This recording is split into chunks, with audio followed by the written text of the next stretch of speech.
Good morning students. मैं आज फिर वेलकम कर रहा हूँ आपका हमारी बायो की क्लास में। और आपको पता ही है हम ऑर्गेनिज्म एंड पॉपुलेशन कर रहे हैं। और बेटा कल मैंने आपको बहुत इंपॉर्टेंट क्वेश्चंस करवाए थे।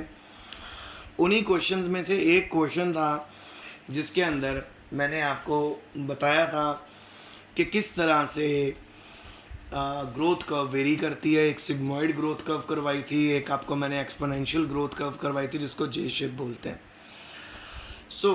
फिर कुछ पॉपुलेशंस भी करवाई थी। उनमें इंपॉर्टेंट पॉपुलेशंस में एक थी जी इमिग्रेशन। इमिग्रेशन होता है कि जब कोई फॉरेन स्पीशीज़ या कुछ इंडिविजुअल्स हमारी कंट्री में या हमारे एरिया में या बाहर से आ जाएं रहने के लिए, उसको इमिग्रेशन बोलते हैं। और जब एक पर्टिकुलर एरिया में से कुछ इंडिविजुअल, एक सेम स्पीशीज़ के इंडिविजुअल बाहर चले जाएं उस एरिया से, तो उसको हम एमिग्रेशन बोलते हैं। फिर मैंने आपको नैटेलिटी रेट बताया था कि number of births per 1000 individuals of a population per year. फिर मोर्टालिटी रेट आपको बताया था number of deaths per 10,000 individual of a population per year. So आज मेरे पास जो क्वेश्चन है उसको ध्यान से देखिए। पहला क्वेश्चन है कि प्रीडेटर और पैरासाइट में डिफरेंस बताओ। प्रीडेटर जो होता है वो हमेशा अपने प्रे से बड़ा होता है। Okay, predator is always larger and stronger than the prey, जबकि पैरासाइट अपने प्रे से छोटा होता है और वीकर होता है अपने होस्ट से। ठीक है। फिर प्रीडेटर में बायोटिक पोटेंशियल लेस होती है और पैरासाइट में बायोटिक पोटेंशियल ज़्यादा होती है। अच्छा, प्रीडेटर्स का नंबर हमेशा प्रे की पॉपुलेशन से कम होता है। जैसे फॉर एग्जांपल एक जंगल में जो प्रीडेटर है वो है लायन, और आप नोटिस करो उस जंगल में आपको लिमिटेड नंबर ऑफ लायन ही मिलेगा, जबकि जो लायन का फूड है, जो अदर एनिमल है, वो आपको ढेर सारे मिलेंगे। ठीक है। फिर उसके बाद है जी मोर देन प्रे। पैरासाइट्स की जो पॉपुलेशन होती है वो हमेशा प्रे की पॉपुलेशन से ज़्यादा होती है। अच्छा, प्रीडेटर कैसे फीड करता है?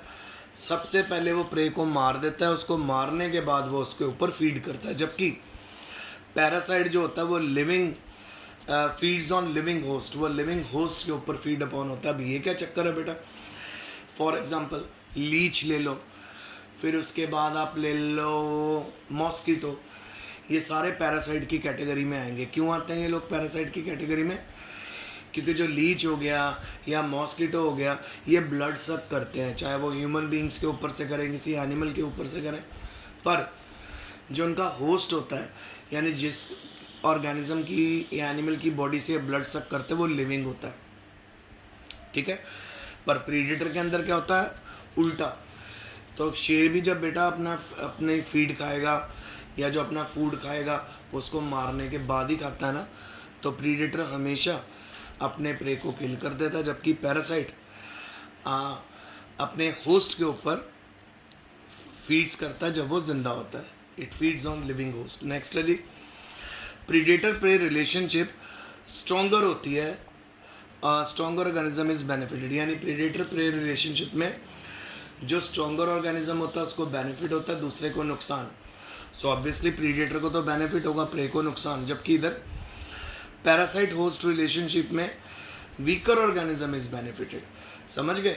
सो प्रीडेटर रिलेशनशिप में स्ट्रॉन्गर ऑर्गेनिज्म को बेनिफिट मिलता है और पैरासाइटिक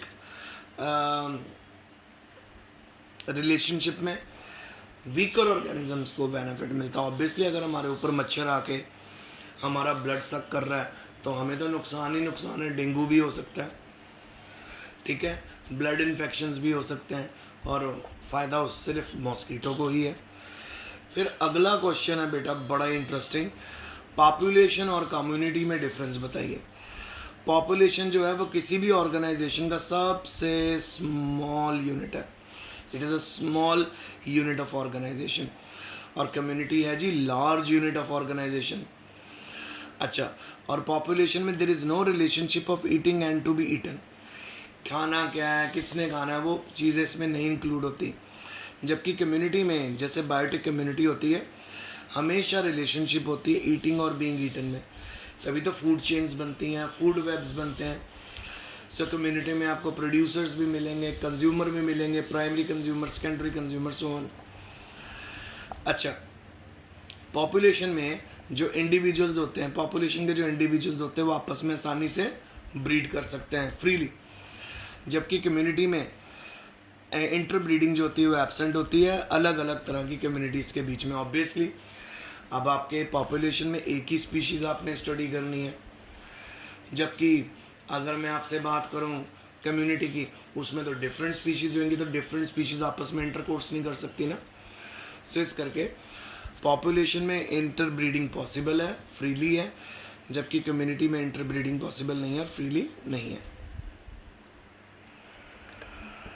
ओके बेटा, अब मेरे पास क्वेश्चन आया, what is parasitism, give its type, इसकी टाइप्स दो। तो देखो जी क्या है, ये बड़ा क्वेश्चन है तो इसको हम बड़े ध्यान से करेंगे। It is the relationship between two living organism of different species in which organism which obtain food from another living organism is called parasitic and the organism which provide food is called host.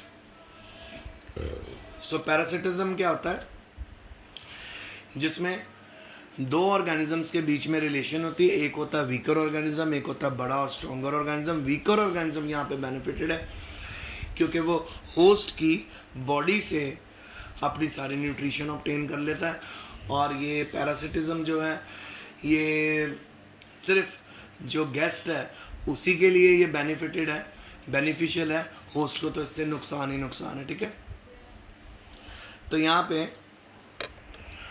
Frog दिखाया है, ठीक है, toad, जिसके ऊपर number of endoparasites दिखाए गए हैं। ठीक है, endoparasite, worms, protozoan live in the tissue. Endoparasite बेटा जो पैरासाइट बॉडी के अंदर हो। सो आप यहाँ पे नोटिस कर सकते हो कि कितने ढेर सारे यहाँ पे आपको वॉर्म्स और पैरासाइट नज़र आ रहे हैं, जो यूजुअली कहाँ रहते हैं, फ्रॉग की बॉडी के अंदर।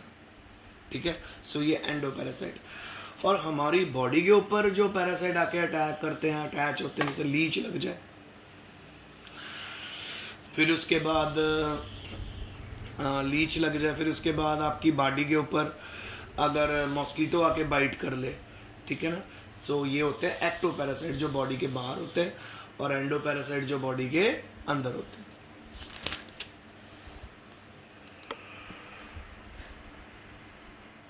फिर क्वेश्चन है, what are the causes of biotic succession के क्या क्या कॉजेज है। पहला है जी बायोटिक फैक्टर्स। तो ऑर्गेनिजम्स अपने आप ही रिस्पॉन्सिबल होते हैं डायरेक्ट सक्सेशन के लिए। जो भी प्रोडक्ट बनता है बाय ईच सीरियल कम्युनिटी, हर कम्युनिटी के द्वारा जो भी प्रोडक्ट बनता है, ठीक है, makes the area less favourable for itself and more favourable for next serial community in the succession. So आप ये कह सकते हो कि बायोटिक फैक्टर इस तरह से काम करता है कि अगर कोई कम्युनिटी किसी पर्टिकुलर एरिया में रह रही है, सो धीरे धीरे वो वहाँ पे इस तरह से चेंजेस आने लग जाएंगे कि नई स्पीशीज़ भी वहाँ पे कम्युनिटी में आके सर्वाइव कर सकती है। फिर है जी फिजियोग्राफिक फैक्टर कौन कौन से होते हैं। सो फिजियोग्राफिक नाम से ही पता चल रहा होगा आपको, फिजिकल फैक्टर्स। तो इसमें क्लाइमेट है, टेम्परेचर है, विंड है, लाइट है, ठीक है। फिर उसके बाद एरोसन ऑफ हिल्स है, फिलिंग अप लेक्स है, लेक्स का भरना, स्ट्रीम्स का विथ स्लिट्स। फिर फायर, ये सारे compels disappearance of community from particular habitat. तो फिजियोलॉजिकल फैक्टर्स कौन से होते हैं, कुछ ऐसे चेंजेस आने लग जाते हैं एक पर्टिकुलर एरिया में कि उस चेंज में वहाँ पे जो ऑर्गेनिज्म है वो सर्वाइव नहीं कर पाते, तो वहाँ पे वो कम्युनिटी पूरी की पूरी क्या हो जाती है, वाइप ऑफ हो जाती है, डिसअपीयर हो जाती है। ठीक है, सो ऐसे कितने हैबिटेट में बेटा क्लाइमेटिक चेंजेस आ गए, टेम्परेचर में चेंज आ गया, लाइट और विंड में चेंज आ गया, और फाइनली ऐसी जगहों पर क्या हो गया, ऐसी जगहों पर वो जो कम्युनिटी वहाँ पे कितने सालों से रह रही थी वो वैनिश होगी, डिसअपीयर होगी। फिर आगे जी एक्टो और एंडोपैरासाइट। तो मैंने आपको अभी बता ही दिया कि एक्टोपैरासाइट होता है जो बॉडी के सरफेस के ऊपर रहता है, एंडोपैरासाइट होता है जो बॉडी के अंदर रहता है होस्ट की। तो जो एक्टोपैरासाइट होता है टेम्परेरी भी हो सकते हैं, इंटरमिटेंट भी हो सकते हैं, और परमानेंट भी हो सकते हैं कि परमानेंट अटैच ही हो गए। जबकि जो एंडोपैरासाइट है ये यूजुअली परमानेंट पैरासाइट होता है क्योंकि ये बॉडी के अंदर सर्वाइव करते रहते हैं एनारोबिक और एरोबिक दोनों कंडीशंस में। फिर रेस्पिरेशन जो होती है इनकी एरोबिक होती है, एक्टो पे बॉडी के बाहर है तो ऑब्वियसली रिस्पायर भी करेंगे। एंडोपैरासाइट में जो रेस्पिरेशन होती है वो एनारोबिक होती है, ठीक है, क्योंकि जो अंदर एनवायरनमेंट होगी बेटा वहाँ पे ऑक्सीजन नहीं होगी ना। फिर उसके बाद एग्जाम्पल में they can be hemi parasite और हेलो पैरासाइट, जबकि एंडोपैरासाइट में they are usually holo parasite, ठीक है। होलो का मतलब क्या होता है, पूरी तरह ये अपने डिपेंड करते हैं होस्ट के ऊपर, अगर होस्ट नहीं होगा तो ये सरवाइव नहीं कर पाएंगे, जबकि एक्टोपैरासाइट होस्ट के बिना भी सरवाइव कर सकते हैं। फिर बेटा बड़ा इंपॉर्टेंट क्वेश्चन आ गया, हाइबरनेशन और आस्टाइवेशन में डिफरेंस। समर स्लीप होता है एस्टाइवेशन, विंटर स्लीप होता है हाइबरनेशन, ठीक है।